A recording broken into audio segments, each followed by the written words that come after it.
శ్రీయన గౌరినావరగు చెల్వకు చిత్తము పల్లవింప భద్రాయితమూర్తియై హరిహరంబగు రూపము దాల్చి విష్ణు రూపాయ నమశివాయని పల్కెడు భక్తజనము వైదికధ్యాయితకు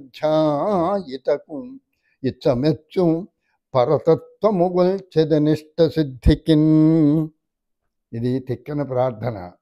అందుకనే తిక్కన కథలు చెప్పుకుంటున్నాం. తిక్కన వార్తంలో, తిక్కన రచించిన వార్తంలో కథలు చెప్పుకుంటున్నాం.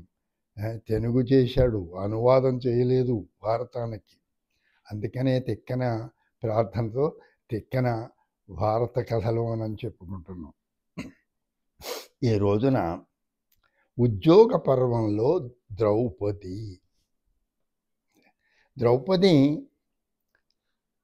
భారతం మొదల నుంచి అంతం వరకు కూడా ద్రౌపది పాత్ర ఉంటుంది. కానీ ఈ ఉద్యోగ పర్వంలో ఆ ద్రౌపది, ఆమె ఆలోచనలు, ఆమె గుణశీలాలు, ఆమె స్వభావం, ఇవన్నీ వీటి గురించి చెప్పుకుందాం. అప్పుడు ద్రౌపది మనకు తిక్కన తన రచన ద్వారా అందులో పాత్రలు సజీవాలై మన కళ్ళ ముందు నడయాడేటట్లు చిత్రించాడు. అది తిక్కన రచనలో ఉన్న గొప్పతనం. మనం ఆ తిక్కన మాటల్లోనే ద్రౌపది గురించి చెప్పుకుంటే ఆ ద్రౌపది పాత్ర సాక్షాత్కరిస్తుంది, ఒక చలనచిత్రంలో సాక్షాత్కరిస్తుంది. ఇక ఉద్యోగంలో యుద్ధ ప్రయత్నాలు చేస్తూనే సంధి ప్రయత్నాలు చేయాలని అనుకుంటూ ఉంటారు ఇరుపక్షాల వాళ్ళు కూడా. సరే, ఇక పాండవులు ఇక శ్రీకృష్ణుడిని రాయబారిగా పంపించాలి కౌరవ సభకు అని ధర్మరాజు అనుకొని ఒక సమావేశం, అప్పటికే ఈ పాండవ పక్షం వహించి యుద్ధం వస్తే అందులో పాల్గొనటానికి అనేక మంది రాజులు సైన్యాలతో సహా వచ్చేసి ఉపప్లవ్యంలో ఉన్నారు. ఒకనాడు నిండు సభ. ఆ నిండు సభలో ధర్మరాజు కృష్ణుణ్ణి ప్రార్థిస్తాడు. కృష్ణ, మా తరఫున నువ్వు కౌరవ సభకు వెళ్ళి సంధి చేయి. ఈ పగ అనేది ఉందే, శత్రుత్వము, దానికి నాశనం లేదు. పగతో పగ నాశనం కాదు, అణగిపోదు. అది ఎప్పటికీ కూడా పగతో ఉన్నవాళ్ళు పామున్న ఇంటిలో ఉన్నట్లుగా ఉండాల్సి వస్తుంది. అందుకని వద్దు, ఉభయలకు క్షేమం కాదు. బంధువులు, అటు అందరూ బంధువులే. ఇంకా యుద్ధం వల్ల అనేక నష్టాలు ఉన్నాయి.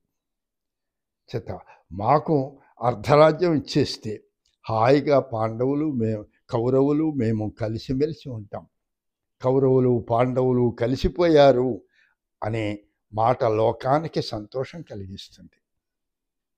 కృష్ణ, ఈ పని నువ్వే చేయగలుగుతావు. ఇంకొక మాట చివరిగా చెబుతున్నాను. కౌరవులు, దుర్యోధనుడు ముఖ్యంగా మదాంధుడై అవివేకి అయి రాజ్యభాగం ఇవ్వటానికి నిరాకరిస్తే మా 5 5 ఇచ్చినా చాలయ్యా, అర్ధరాజ్యం అక్కర్లేదు, నువ్వు దానికైనా ప్రయత్నం చేసి యుద్ధం లేకుండా చెయ్యి, లోకం సుభిక్షంగా ఉంటుంది అని అనేక విధాలుగా కృష్ణునికి చెప్పి, కృష్ణ, అన్నీ నీకు తెలిసినయ్యా, నేను ఇన్ని చెప్పాను, పొమ్మెవ్వడ నీకు బుద్ధులు గరపన్, నీకు బుద్ధి చెప్పేంతటి గొప్పవాడినా నేను, అన్నీ నీకే తెలుసు, నీకు ఉభయలు సమానమే, నువ్వు వెళ్ళి సంధి చేసుకునిరా అని చెప్తాడు. నిజానికి ధర్మరాజు చెప్పిన మాటలు ఆ సభలో ఉన్న వాళ్ళకి ధర్మరాజు ఎంత గొప్పవాడు, ఎంత ధర్మమూర్తి అనిపిస్తుంది. కానీ ధర్మరాజు మాటలలో మేము ఇలా అన్నామని చెప్పేసి 5 ఊళ్ళు అనగానే వాళ్ళు ఏం చేస్తారు, అవతల వాళ్ళు కౌరవులు బీసిపోతారు. వీళ్ళు 5 ఊళ్ళు అరుగుతున్నారంటే యుద్ధానికి జంకుతున్నారు. అందుకని వాడు ఒప్పుకోడు, 5 ఊళ్ళు ఇవ్వటానికి కూడా ఒప్పుకోరు. సరే, ఇట్లాగ ధర్మరాజు తన మనస్సును ఆ కృష్ణుని ముందు పెట్టాడు. కృష్ణునికి ఒకలాగా అర్థమయ్యాయి ఆ మాటలు, సభలో ఉన్న వాళ్ళకి ప్రపంచానికి ఇంకొకలా అర్థమయ్యాయి. అయిపోయింది. అలాగే ధర్మరాజ, నీవు చెప్పినట్లే చేస్తాను నేను. మానవ ప్రయత్నం చేస్తాను, పురుష ప్రయత్నం చేస్తాను నేను. విధి ఎలా ఉందో నేను చెప్పలేను కదా అంటాడు. అనిపోయినా అక్కడితో ఊరుకోవచ్చు కదా. తిన్నగా భీముడి దగ్గరికి వెడతాడు, అర్జునుడి దగ్గరికి వెడతాడు, ఆ తర్వాత నకులుడి దగ్గరికి వెడతాడు, ఆ తర్వాత సహదేవుడి దగ్గరికి వెళతాడు. వెళ్ళి, అయ్యా మీరు చెప్పేది ఏదైనా ఉందా కౌరవ సభలో, మీ అన్నయ్య చెప్పిన మాటలు విన్నారు కదా అని ఒక్కొక్కరిని అడుగుతారు. వీళ్ళని నలుగురిని యుద్ధానికి రెచ్చగొడతాడు, వాళ్ళ పౌరుషాన్ని ప్రేరేపించేలా మాట్లాడతాడు. అయినా సరే ఆ నలుగురు అన్నగారి మాటకే కట్టుబడి ఉంటామని చెప్పారు. ఇంకా అక్కడితో ఊరుకోకుండా కృష్ణుడు తిన్నగా ద్రౌపది దగ్గరికి వెళ్తాడు. చూస్తుంది, కృష్ణుడిని చూస్తుంది ద్రౌపదికి. ధర్మరాజు మాటలు వింటుంది. ఆ సభలో ద్రౌపది ఉంది. ఈ నలుగురు సోదరులు చెప్పిన మాటలు వింది. కృష్ణుడు తన దగ్గరికి వస్తుంటే ఈమెకు కోపం, ఆవేశం, కోపావేశం, దుఃఖం అన్నీ కమ్ముకుని వస్తాయి. తట్టుకోలేకపోతుంది. ఆ కోపాన్ని, ఆ దుఃఖావేశాన్ని తట్టుకోలేకపోతుంది. ఆ కృష్ణుడితో చెప్పి, కృష్ణ, నువ్వు ఉన్నావనే నువ్వే నన్ను కాపాడావు. ఆ నిండు సభలో నా మానాన్ని కాపాడావు. ఇప్పుడు నువ్వు సంధి చేయటానికి వెళుతున్నావు. సంధి జరిగితే నేను ఆ ధృతరాష్ట్రుడి దగ్గరికి వెళ్ళి కోడరికం చెయ్యాలా, దాసిగా ఉండాలా, నిర్ణయించి చెప్పు. ఇవన్నీ కూడా వీళ్ళిద్దరూ రహస్యంగా మాట్లాడుకుంటున్న మాటలు కాదు, నిండు సభలో. ఇక పట్టలేకపోయింది ఆ దుఃఖాన్ని. సంధి జరుగుతుంది అనే మాటే ఆమెకు రుచించలేదు. ఏం చేసింది? అసితచ్చ విబల్చు మహాభుజంగమోనావ్రేలగా మొత్తం వెంట్రుకలన్నీ కూడా చేత్తోటి తీసుకుంది. పెద్ద శిరోజాలు, పొడవైన శిరోజాలు కృష్ణుడు ముందు పెట్టింది. ఆ వెంట్రుకలు పెట్టి, అవి ఎలా ఉన్నాయి? నల్ల తాచు బుస కొడుతున్నట్లు ఉన్నాయి. అవి పెట్టి, గో కృష్ణ, ఇవి ఆ దుశ్శాసనుడి చేతి వేళ్ళు తగిలి మొక్కలైపోయాయ్యా. ఈ వెంట్రుకలు పట్టి ఇచ్చిన ఆ చేయి తొలుతగా. ఇక ఆవేశం పట్టలేక ఈ వెంట్రుకలు పట్టి ఈడ్చాడు నిండు సభలో దుశ్శాసనుడు. ముందు ఆ చెయ్యి తెగిపోవాలి. ఆ తెగిపోవాలనే మాట కూడా చెప్పలేదు.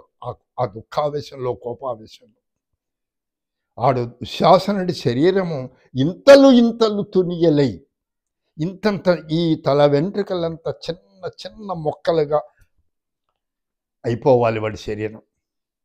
ఆ యుద్ధ రంగంలో పడి ఉండాలి వాడి శరీరం. అలా పడి ఉన్నప్పుడు అది నేను చూడాలి, రూపరిపోవాలి. అసలు వాడికి రూపమే ఉండకూడదు. అది చూస్తేనే కానీ నా ఉడుకు చల్లారదయ్యా. నేను ఈ అవమానాన్ని చిచ్చు ఒడింగట్టిన ఎట్లు, నిప్పులు ఒళ్ళో కట్టుకున్నట్లుగా భరిస్తున్నాను ఇన్నాళ్ళు అని. ఇంకా అంటుంది, కృష్ణ, అదిగో చూడు, ఆ భీముడు ఉన్నాడే, ఓ పెద్ద గద భుజాన్ని వేసుకుని ఉంటాడు, మహావీరుణ్ణి అంటాడు, మహాయోధుణ్ణి అంటాడు. ఆ పక్కనే ఉన్నాడు అర్జునుడు, ఆ చేతిలో గాంధీవం ఉంది చూడు, ఎప్పుడు ఆ గాంధీవం విడిచిపెట్టాడు. వాడు మహావీరుడిని అంటాడు. అలాగే నాకు వాళ్ళిద్దరూ నా ఈ అవమానాన్ని వాళ్ళు తీర్చలేకపోతే, నా ఉడుకు చల్లారకపోతే, ఏ అవమానము అనేటువంటి చిచ్చు చల్లారకపోతే, ఆ భీముడు, అర్జునుడు, ఆ పరాక్రమము, వాళ్ళ శౌర్యాలు తగలబెట్టనా ఎందుకయ్యా అని దుఃఖంతో ఆ కృష్ణుని ముందు ఏడ్చేసి అనేక పరిపరి విధాల ప్రలాపిస్తుంది. అంటుంది, నాకు ఎలా మాట్లాడాలో తెలియదు, ఏదో ఈ దుఃఖంతో మాట్లాడేస్తున్నాను నేను నిండు సభలో, నాకు ఉచితానుచితాలు కూడా తెలియట్లేదయ్యా, అంత నేర్పరిని కాను నేను అంటుంది. ఇంత మాటలాడటంలో నేర్పు లేదు నాకు అంటుంది. ధర్మరాజుని దృష్టిలో పెట్టుకండి, ధర్మరాజు అన్న మాటల్ని గుర్తుకు తెస్తూ. అప్పుడు కృష్ణుడు ఓదారుస్తాడు, కన్నీళ్లు తుడుస్తాడు. తుడిచి సోదరి, చెల్లెలు అన్న అంటుంది. ఇద్దరి పేరు కృష్ణే. ద్రౌపదికి కూడా కృష్ణ అని పేరు ఉంది. ఒకటే మాట చెప్తాడు. అంత నిండు సభలోనూ కూడా తను రాయబారానికి పెడుతున్నాడు, సంధి చేయడానికి పెడుతున్నా కూడా ద్రౌపదితో ఈ మాటలు అంటాడు. యమమహిష గంటికానాదము విన కౌతూహలంబు తళుకొత్తడు మనంబుల కగునె సంధి శాంతి వచనముల్ అంటాడు. ఏంటమ్మా ఆ కౌరవులు, నువ్వు సంధి జరుగుతుంది అనుకుంటున్నావా? అబ్బే, జరగదు. కలలో కూడా సంధి జరగదు కౌరవులకు పాండవులకు. ఎందుకంటే కౌరవులందరూ కూడా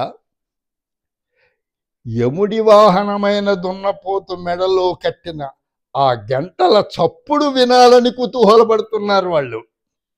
అలాంటి వాళ్ళకి నా సంధి శాంతి వచనాలు చెవులకెక్కుతాయా అమ్మా?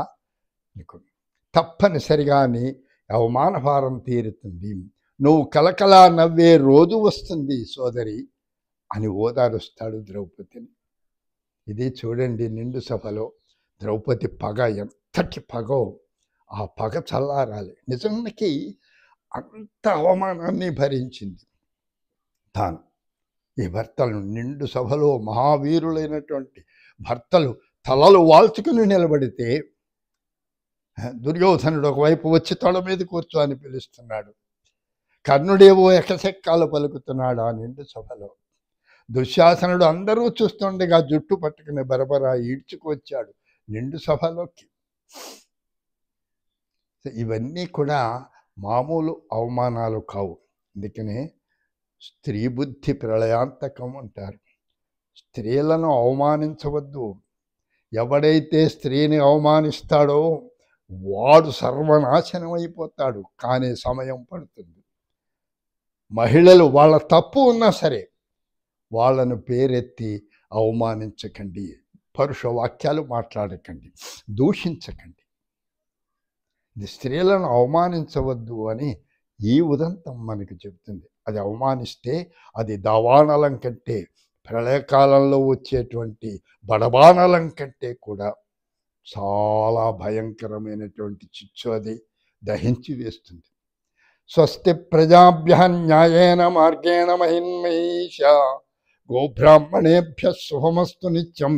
లోకా సమస్తా సుఖినో భవంతు. సర్వే జనా సుఖినో భవంతు. స్వస్తి.